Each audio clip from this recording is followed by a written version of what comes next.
right, today we are on the subject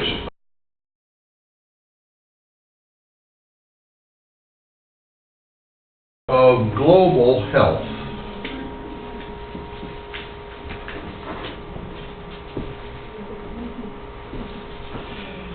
And I'd like for us to start right off the bat, Scott. Let's watch 5A.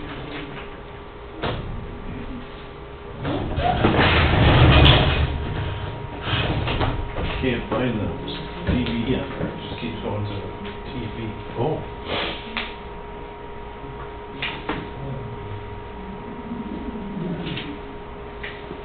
Used to find it right away. I don't know which one it is. Not in the USB.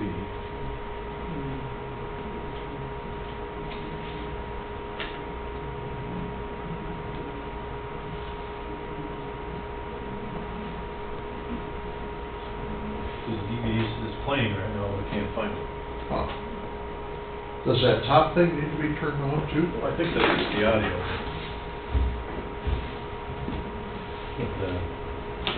Different for very different culture shock coming back to this country because all of a sudden nobody talks to each other. No more. You That can't, sounds like surgery. you can't get caught up in, to me, the corporate structure that we try to enforce on people. You've gotta be a person first. You know, you can't. So it's got the You can't HDMI treat on anyone there. else any better than you treat yourself, and if you're not good to yourself, you're no good to anybody else either. People in the school on that, go ahead, get accent. I've had friends who. That's the first section, I think. We started the year. So you're right, I mean, that is the...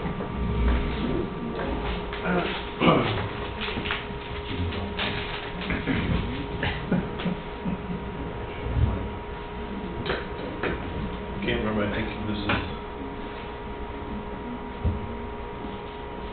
So we must have it run to the audio.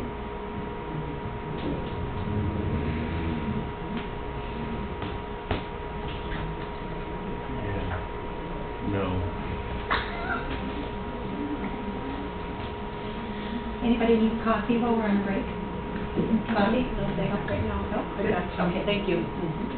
Because I thought he used to come through the HDMI, and now the HDMI is showing the television. So I don't know. You're looking at the wrong guy. In my system, without outside people, I've personally seen it, that those people will struggle, not only in their professional lives, but also in their personal lives. Okay, no, there's So, can we fast forward then and get to that table of contents or whatever you call it? Does anybody who's got a book at home need chapter 5? I think I just got, was that distributed last week? Chapter 5 is what we're on today, so I'd have handed it out last week Yeah, I also. was curious last week.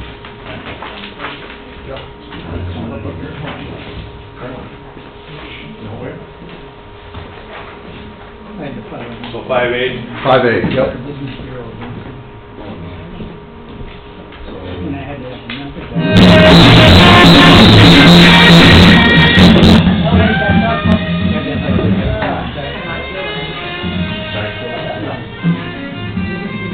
which he was good to do before.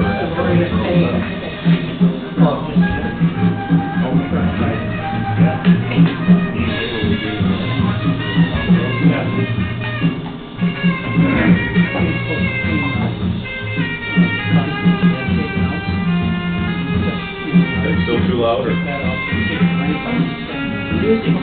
Loud enough, too loud, just right, what do you think? Or just when they talk? Yeah. A poor diet can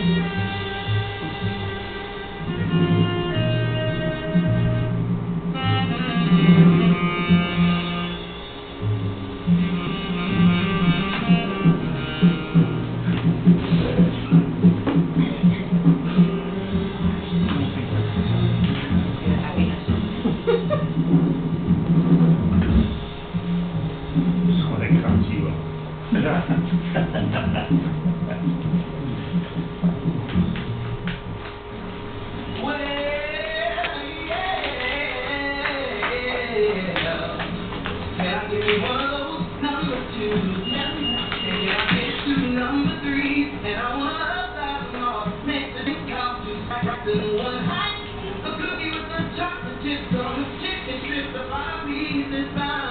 Give me a vanilla shake and I will take up too much more of your time. Can I get a Big Mac with a side of fries and a phone back? One of those apple pies, Dr. Pepper with this coffee. Please tell me if you get that.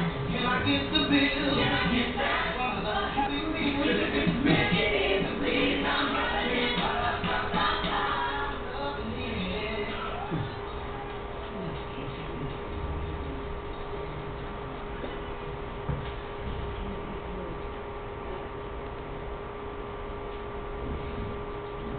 Okay? So, true or false? Here it comes. Everybody has challenges with their health. True. True? Personally, I think if I did everything that some healthcare professionals told me to do, I'd be at it 26 hours a day and I wouldn't have time to go to work or watch a ball game or whatever. We all have challenges. A wise man once told me, a very wise man, Jim Hawley, his doctor said, if it tastes good, spit it out. Okay? I refuse, and I happily eat this for you. Our personal health is one thing.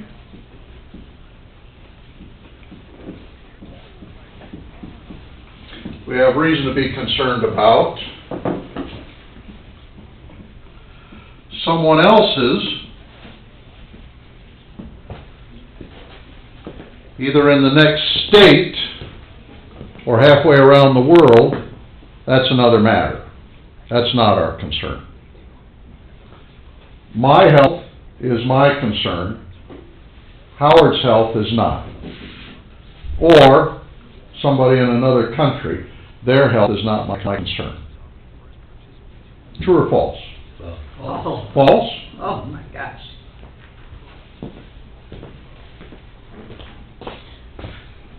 How do we give evidence of that? That their health is also our concern. I would say that if we find out that something works, we spread that word, they spread the word back to us, and then there's a double deal there where it's gonna help you and help them at the same time then.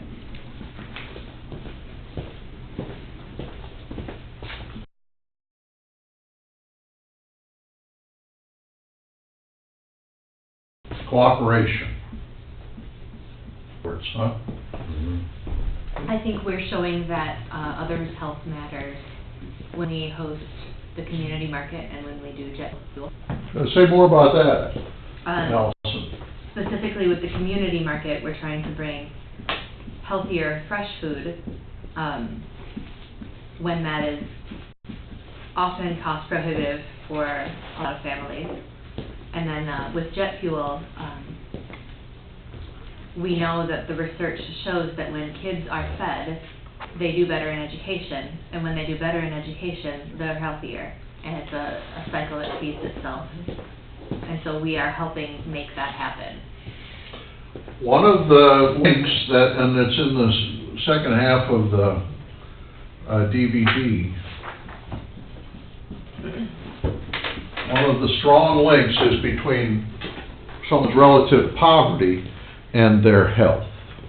Mm-hmm. Can I add to that? Absolutely. Please. So it is poverty, and it's also, I think we just need to call it what it is. Health is also really intrinsically linked to race. And if you are white, you are more likely to have good health. That doesn't mean there aren't white people who aren't healthy. or who aren't unhealthy, and that doesn't mean that there are Black, Asian, Latina people who are not healthy, but that, you know, on the whole, if you are not white, you are more likely to have chronic disease, to die earlier, to live in conditions that don't benefit your health. And so, some of us might not know what you do for a living. What's the source of some of that information that you just shared? Fair enough. I work for the Department of Health. Every 5 years, we conduct a statewide health assessment, where we say, you know, what is it in Minnesota that's making us healthy? And what is it that keeps us from being healthy? And the research is showing in Minnesota that the biggest hurdle between health and not being healthy, and the biggest hurdle between living a long and healthy life and living a shorter or less healthy life is your race. It's partly your race and partly where you live in Minnesota. We know there are disparities between urban and rural, so if you live in the Twin Cities metro versus greater Minnesota, and then we know there are disparities if I live, you know, here across the street from Cross Lutheran versus if I live in Lake Elmo versus if I live in Frogtown versus if I live in Edina or North Minneapolis. Your life expectancy varies widely because of where you live and because of how where you live impacts whether you can get outside on a regular basis, the food you have access to, what education you probably had because of how your family has money and can afford that education. And probably that's maybe more than you wanted to know. Sorry. Access to healthcare too, I would imagine. Access to healthcare is part of it, but a surprisingly small part of it, which you wouldn't think, because when we talk about health, we talk about have you visited your doctor, and it's really not. It's your environment that makes an impact. It is the social and economic factors like your education, your race, your income, and then some of it is just what you carry with you in your body, what we call epigenetics. So how your body reacts to different things. How I react to caffeine, how I react to sugar is probably different from Michelle. It's different from Diana. It's different from Scott.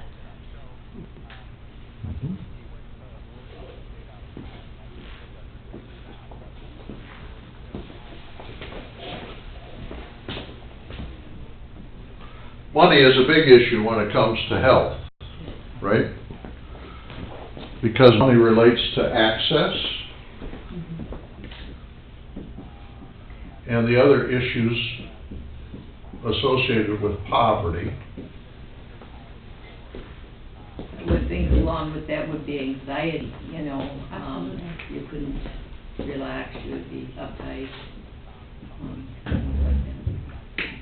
That's one of the things that I found interesting. Mark Deeg, who is a donor, the Deeg Family Foundation helps us to start community markets. He sent us some research that I think was done at the University of Minnesota, and they talked about, and it was in support of doing the jet fuel, which is the regular, every weekly send home food, because they talked about it.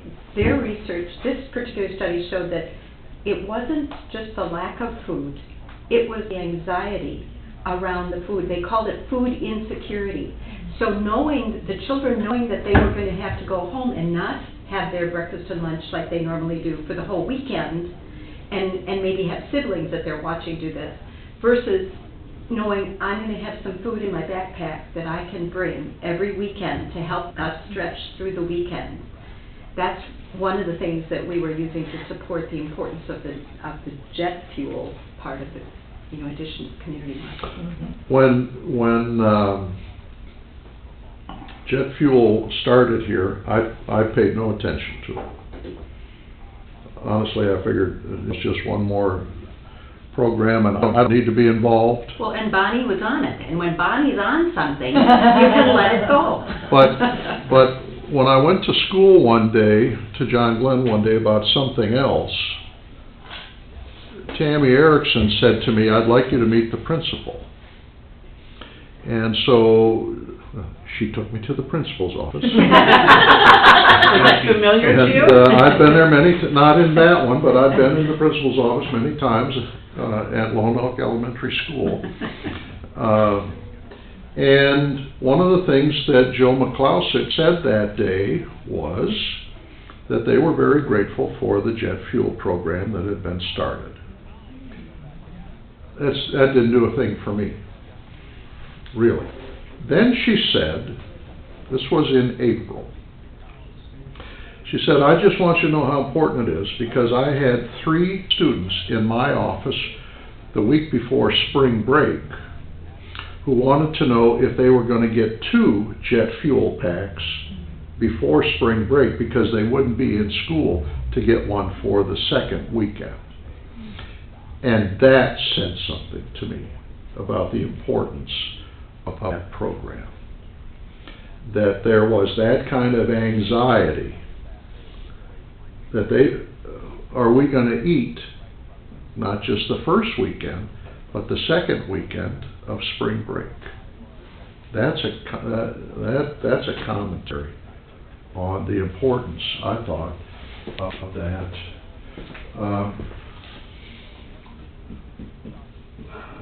I would think that environment is also a factor in health. I just finished reading a book about a couple of small towns in western Pennsylvania where there is oil and natural gas in the ground, and it can be accessed by fracking. And what fracking cost the families who lived near the site of not only a couple of wells, but holding ponds for the water used in fracking. And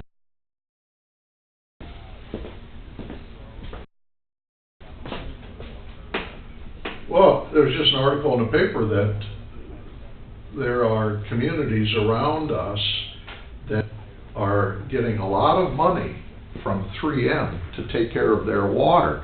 But Oakdale? No, Lake Elmo isn't getting any because they didn't push for it, right? And so they've already lost 2 of their wells. You know, did it wrong. They were pushing it the wrong way. Yeah, that's right. You're right, Mark. You're right. Yeah.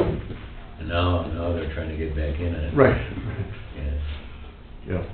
We don't want them taking Oakdale's money out of that. Right. Not my backyard. So a lot of factors when it comes to health.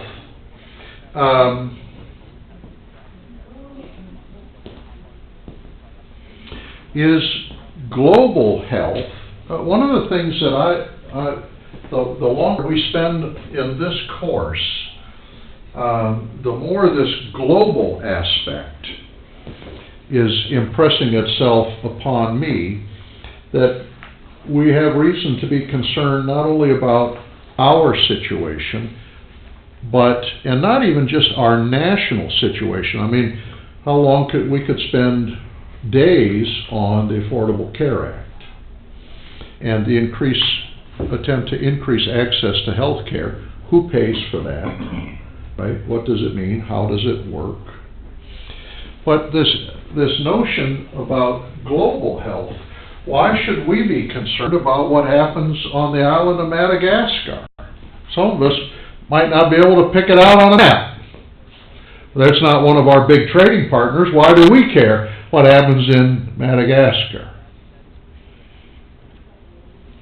Rita Deeg just told me they're going out of town. They're going to take a vacation. They were going to go to somewhere in Mexico, but there's a Zika outbreak where they were going to go, so they're not going. Is global health also related to security? And economics. And economics? Marv, you want to say more about that? I'm not offhand. Okay. People that don't have a secure food supply will fight. People who don't have safe water will fight. Mm-hmm. I would, and I would too. And they'll join terrorist organizations to fight for that. They'll join whoever will promise them clean water and good food. whether the promises are true or not, and I think we're seeing a little bit of that in the US even. Mhm. People supporting whoever will make promises regardless of whether those promises can be kept. So, if global health is our concern, if we have reason to be concerned about global health, whether for so-called selfish reasons or humanitarian reasons, what does that mean? And what does that cost?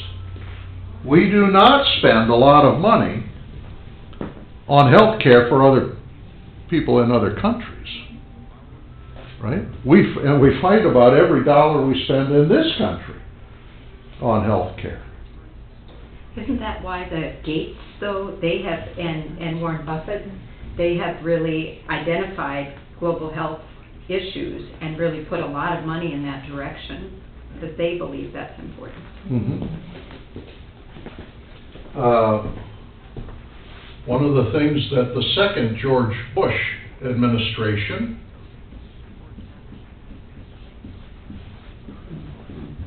committed to was treating HIV and AIDS on the African continent. The ELCA, a few years ago, committed $15 million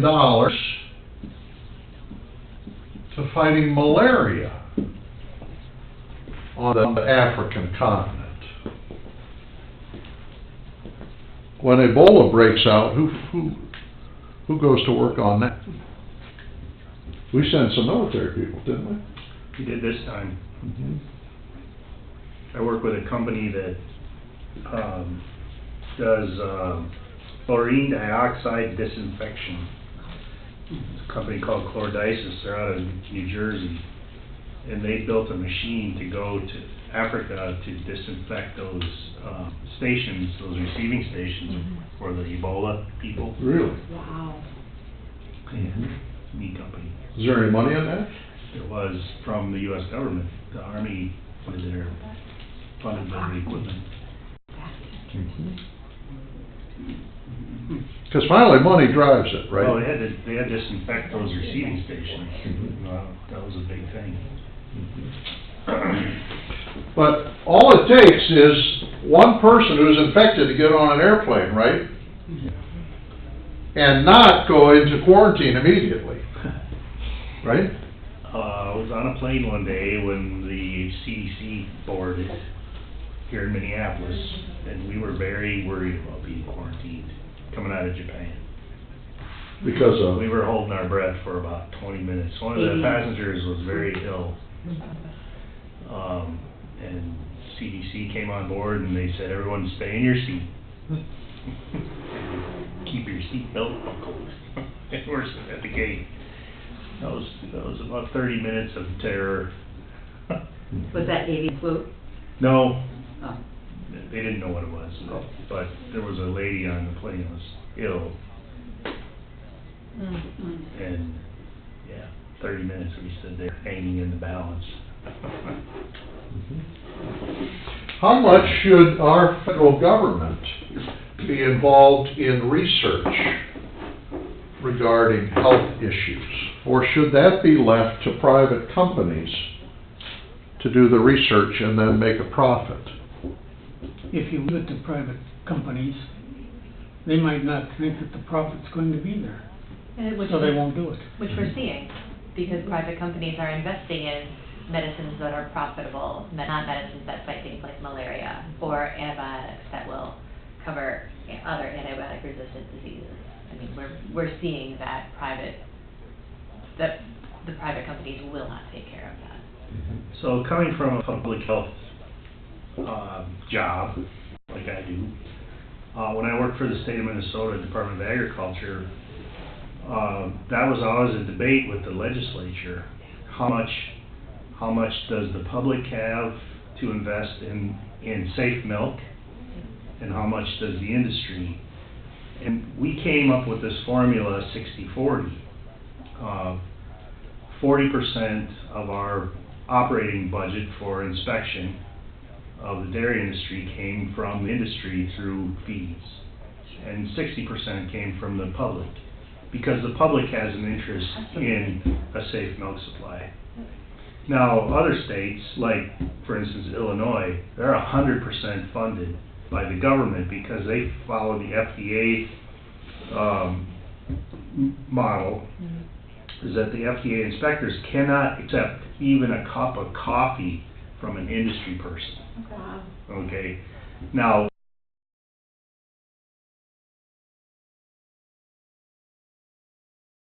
as a state dairy inspector, from the people I was working with, and that was it.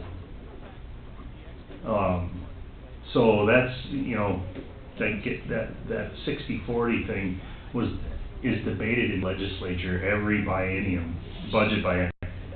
They fight for that every single time when they do the budget. How would you fund it?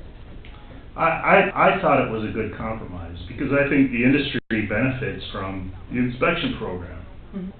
So the mandate of the Department of Agriculture is to promote the agricultural goods of the state. Mm-hmm. Well, of course, the industry has an interest in that. Mm-hmm. Our milk quality in 1984 was so bad that we couldn't export out of the state. Really?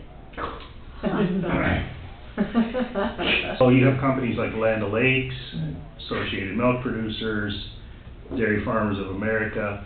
They had processing plants all over the state, and they couldn't sell their milk powder, they couldn't sell their butter, they couldn't sell cheese outside of the state of Minnesota. It was a disaster.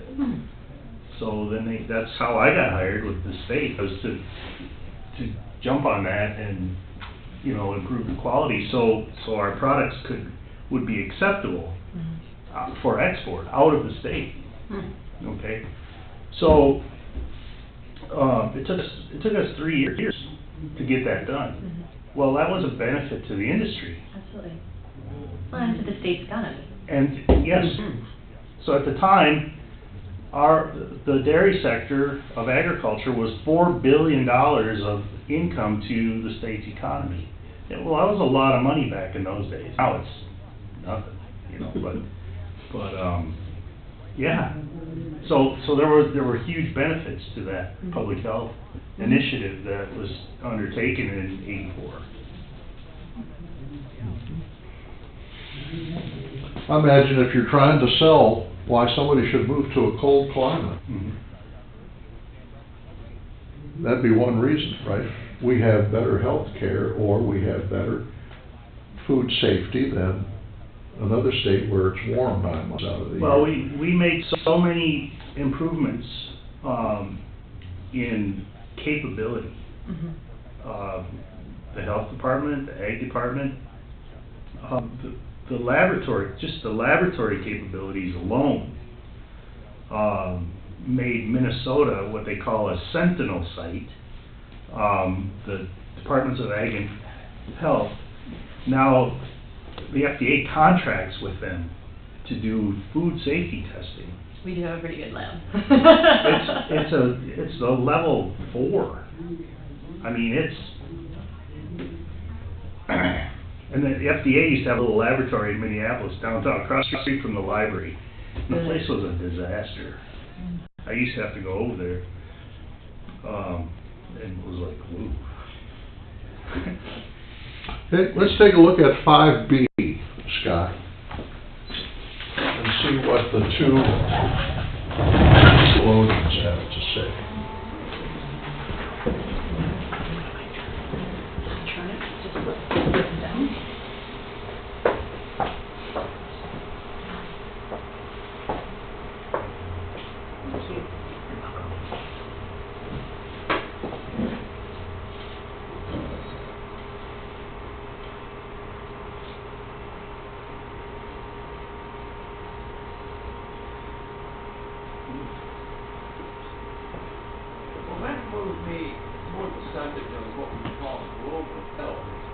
We've already talked about what a healthy economy is, and That's good. we have talked some about what a healthy environment is. We haven't said a whole lot about how we owe it to the Earth's atmosphere that we have a healthy mix of hydrogen and oxygen there. or that we owe it to the animal world that we not obliterate this and that species.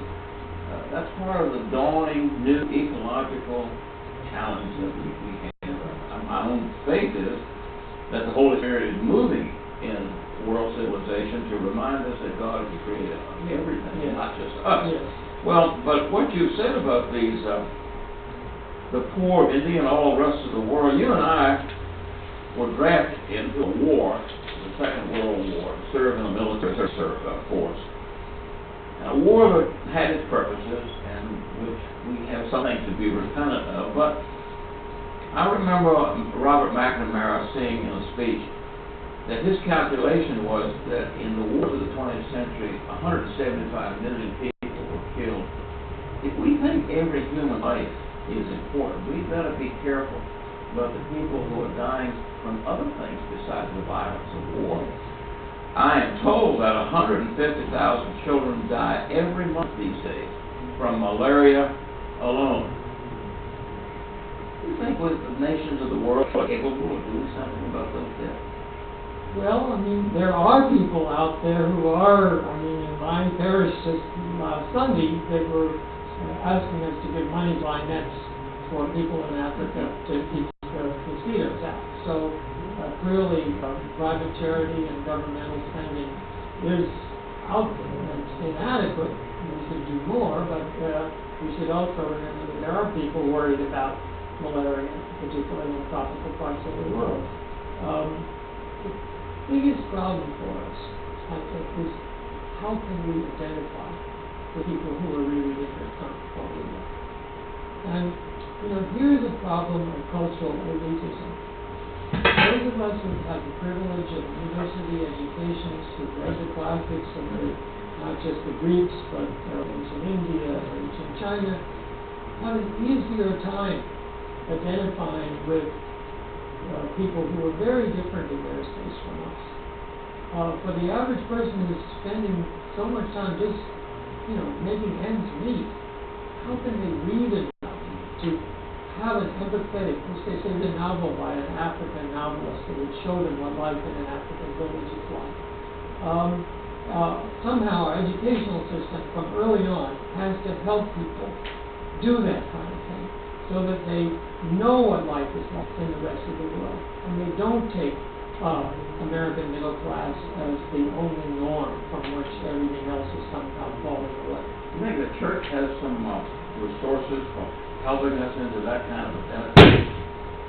I think so, and I think that you can see it again in our parish life, the effort to bring in some music from Native Americans or from Africa or Hebrew melodies, to say we as Christians are multicultural, if you want to use an overused word, that we draw on many cultures, many parts of the world, and that's all to the good, but it's, and I think the church is a school.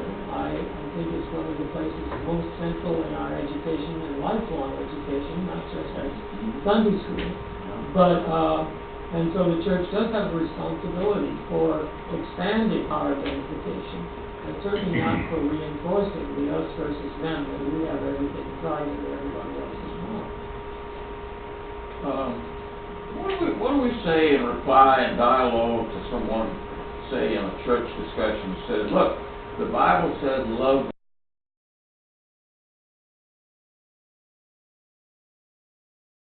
thy neighbor. That means charity.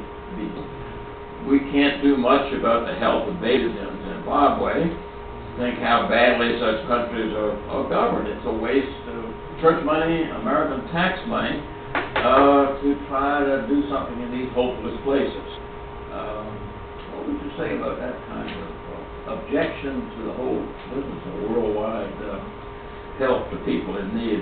Well, I would say, first of all, to a fellow Christian who could say that, go back and read the parable of the Good Samaritan, which begins by Jesus answering the question, which was, who is my neighbor?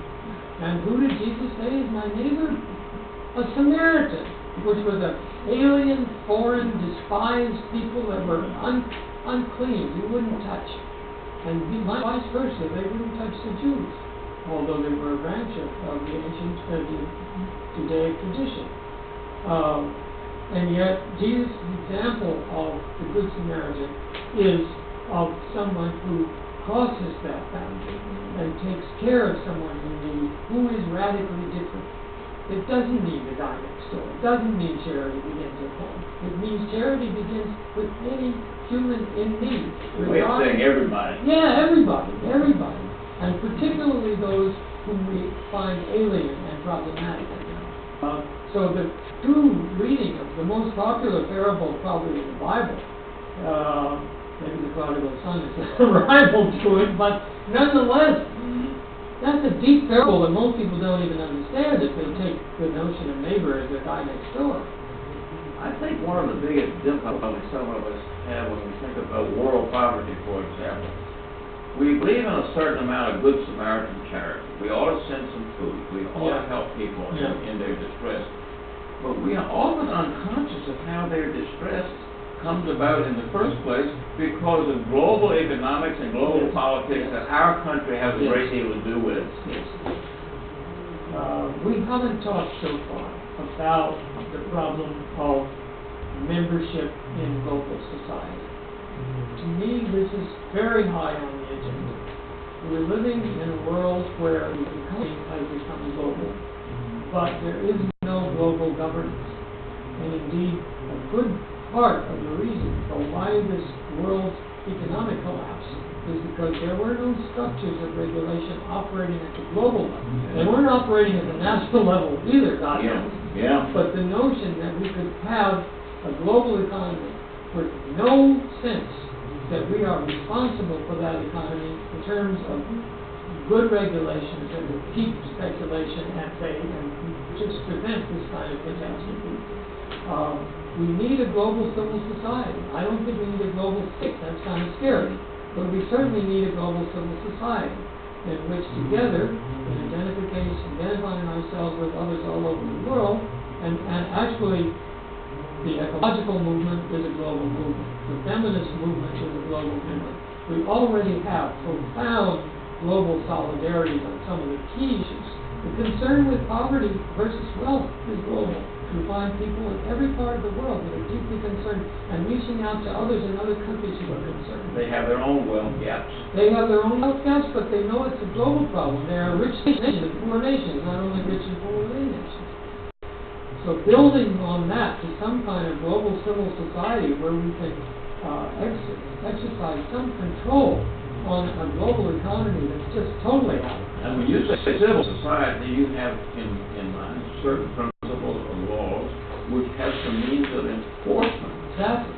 So that it's not simply voluntary. No, and we do have that, I mean, in here and there in spots. Sure. If you look at the air traffic control, that's globally regulated. Every airport in the world has to follow certain rules, use the same language, and unfortunately it's ours. And even in the economy, there are some global regulations, so obviously they turn out to be utterly inadequate. But we need a web of commitments, covenants, if you want to use that term, with one another across national boundaries, because we no longer live in isolated nation states.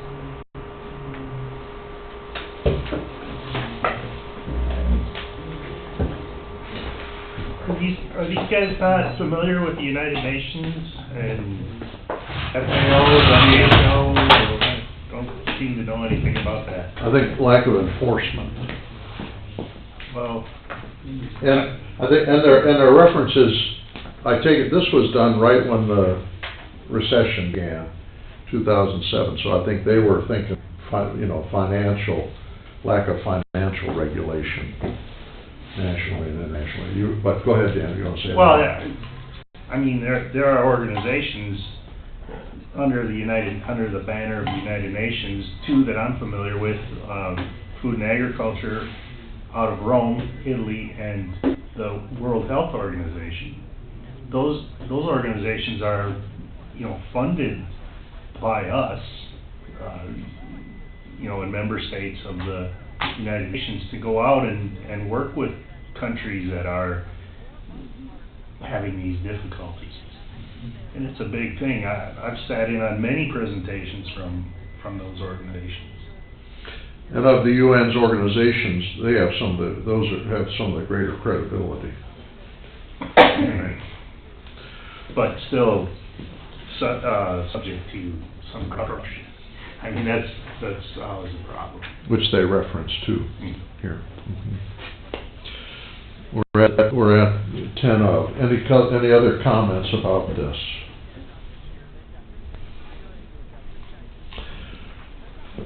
One more over here. I'm glad you brought up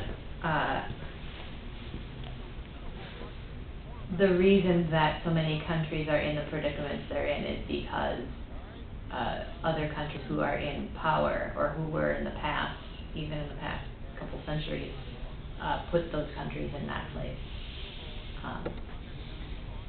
And that it's not just, it wasn't, you know, it's not just luck of the draw, it's not just mismanagement, it was intentional oppression. And it doesn't mean that, you know, you and I need to go apologize for that, but we do need to take it into account. We're trying to figure out, okay, so what does aid look like in this time and place, considering history?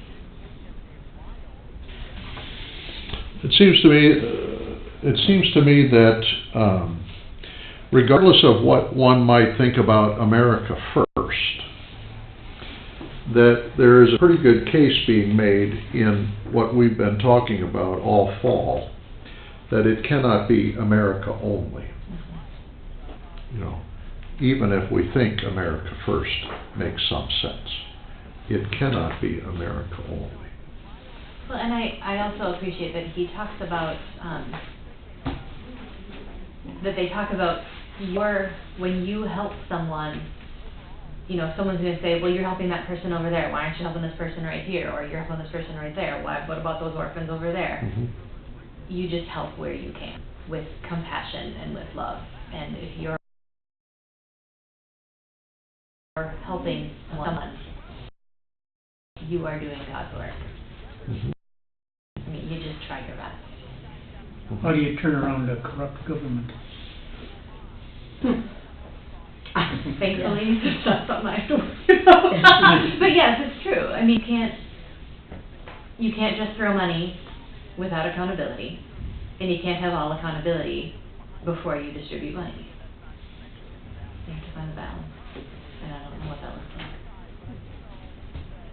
Well, sometimes some countries, they're their own worst enemy because they have you have a corn business or a wheat business or something, that maybe something you might be adding to something somewhere, or in order to get the product out, you're putting wrong stuff into the ground, and so then they're sending that out, and they don't want to do anything with their ground because they're making money right now, and so we're finding that by coming out with something new and completely dropping some of this stuff, sometimes it works good, but then it'll get back to economics again. So you're referring to Norman Borlaug, the author of The Green Revolution, a professor from the University of Minnesota, and he grew a hybrid of wheat that had a very short straw, and it had a quick growing season, and he went around the world promoting this green revolution. So based on the parable of the loaves and fish, if you teach a man to fish, he'll eat forever, you know, I mean, that kind of thing, and that's a very Minnesota thing. Norman promoted that, and now we're finding out that maybe it wasn't such a good idea. Because that variety of wheat doesn't really give back to the soil. That's true. You pull one thread and 5 others unravel. Yeah, it's a good point. We used to do a lot of things with the straw too, now the straw isn't there anymore. So, Next Sunday, we are invited to brunch in this hour, and then to the Christmas pageant. Then we have the 23rd and the 30th of December off, for this hour. And then on January 6th, we'll do Faithful Citizen, Chapter 6 on civic virtue. Then on the 13th, we'll have 50 minutes on the sermon. And then on the 20th, I'll do my calling, and then the annual meeting is the end of January. Okay?